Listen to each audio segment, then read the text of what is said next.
সবসময় একঘেয়েমি চিকেনের রেসিপি কিন্তু খেতে ভালো লাগে না। মাঝে, মাঝে কিন্তু একটু ভিন্নতা আনতে হয়। আজকে যে রেসিপিটা শেয়ার করব সেটা আপনি রুটি, পরোটার সাথে খেতে পারবেন এবং সাদা পোলাওর সাথেও খেতে পারবেন। আসসালামু আলাইকুম, ওয়েলকাম করছি আরও একটি ভিডিওতে।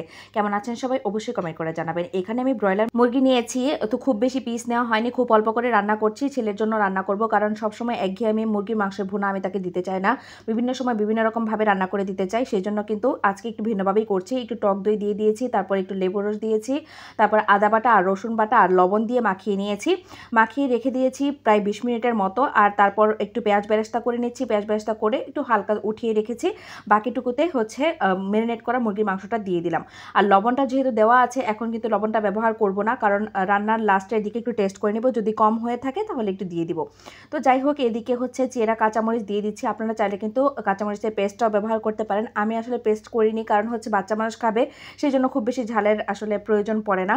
তো চাইলে কিন্তু আলুটাও আপনারা যখন মাংসটা ম্যারিনেট করেন তখন করে নিতে পারেন। আমি কিন্তু আলুটা ম্যারিনেট করিনি, তো মাংসটাকে যখন ভেজে নিচ্ছি তখন আলুটাকেও দিয়ে দিয়েছি। আলুটা কিন্তু অপশনাল, চাইলেও দিতে পারেন, না চাইলেও না দিতে পারেন। আর এদিকে একটু মশলা দিয়ে দিচ্ছি, একটু জিরা বাটা দিয়েছি, একটু পেঁয়াজ বাটা দিয়েছি, আর হচ্ছে ধনিয়া গুঁড়ো দিয়েছি, গরম মশলা গুঁড়ো দিয়েছি। এখানে লাল মরিচটা আর হলুদটা ব্যবহার করছি না, একদমই স্কিপ করবো, এটা একদম সাদা সাদা করে খেতে হবে।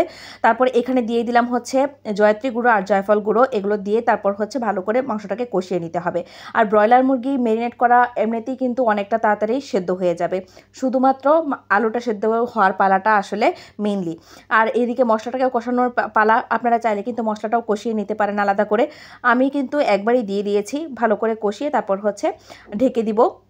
এইভাবে একবার হলেও মুরগির মাংস রান্না করে ট্রাই করে দেখবেন। আপনারা যদি কেউ রান্না করে থাকেন এভাবে অবশ্যই কমেন্ট করে জানাবেন। আমার মনে হয় কিছু কিছু জিনিস মিল আছে, আবার কিছু কিছু জিনিস একদমই মিল নেই। যখন এখানে দেখেন তেল ভেসে উঠছে তখন আমি দিয়ে দিচ্ছি হাফ কাপ পরিমাণ দুধ। এইটা আসলে হাফ কাপ না, এই মগটা কিন্তু অনেক বড় মগ, তো সেটা কিন্তু এক মগে হয়ে যাবে, কারণ আমি কিন্তু আলুটা সেদ্ধ হওয়া পর্যন্ত অপেক্ষা করব। মুরগির মাংস কিন্তু অলরেডি সেদ্ধ হয়ে গিয়েছে। তো আস্তে ধীরে অল্প আঁচে কিন্তু রান্না করতে হবে এবং নাড়াচাড়া করে নিতে হবে ভালো করে, কারণ নাড়াচাড়াটার উপর ডিপেন্ড করবে কিন্তু আপনার তলানিতে না লেগে যাওয়াটা। তলানিতে লেগে গেলে কিন্তু তরকারির টেস্টটা নষ্ট হয়ে যাবে এবং কালারটাও নষ্ট হয়ে যাবে। তো আর এই জিনিসটা না দিলেই নয়, সেটা হচ্ছে ধনিয়া পাতা কুচি। যখন দেখবেন যে আপনার মাংসটা প্লাস আলুটা সেদ্ধ হয়ে গিয়েছে তখন ধনিয়া পাতা কুচি দিয়ে দিবেন এবং চিনি দিয়ে দিবেন স্বাদ মতো, কারণ স্বাদ ব্যালেন্সের জন্য। কারণ চিনিটা না ব্যবহার করলে এখানে টেস্টটা ভালো আসবে না।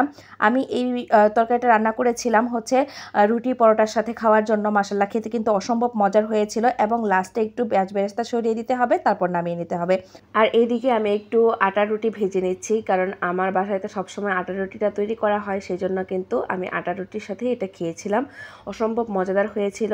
আপনারা চাইলে কিন্তু নান রুটি, তারপর পরোটা, প্লেন পোলাও, সাদা ভাতের সাথেও খেতে পারেন। তো আমার আজকের রেসিপিটা কেমন লেগেছে অবশ্যই কমেন্ট করে জানাবেন। ভালো থাকবেন, আল্লাহ হাফেজ।